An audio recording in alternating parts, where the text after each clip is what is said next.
文章复习词汇以外，还做得利用下背2种方法来训练文章的理解能力。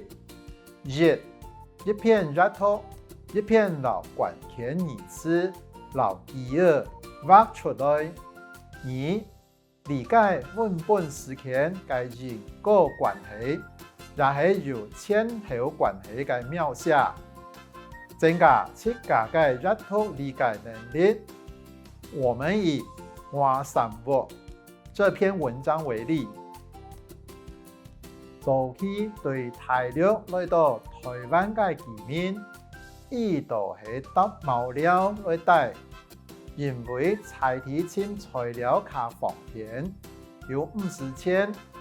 不过，睇疗烧嘅屋，食材就当唔係較大道嘅服務，所以居民就想到較好嘅方式，記得用較硬撐又有韌性嘅竹兒做壁牆，用鹽泥預備加嚟桌面嘅乾樹。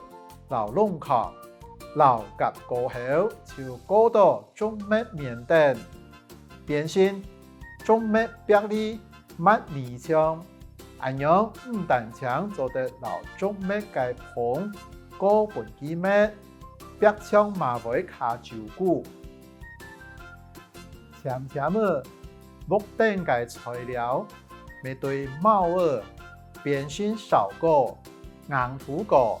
咩土果嘅話，咁樣就較唔驚風采咧。當然，會開得係安全嘅屋頂，壁牆就愛更加牢固咁做得。下後，居民就用乾樹、弄糠、鹽泥膠夾、打泥氈來結泥氈壁，有了弄糠、糯米薯盤。牛屎向下膠夾，過到牆面保護泥氈壁。該兩是咁樣嘅建材，係唔係當環保呢？呢篇文章來讀起嚟，先對認一下呢篇文章嘅注解。第一隻馬會，翻譯嘅意思就係也會。第二隻係得係承受得住。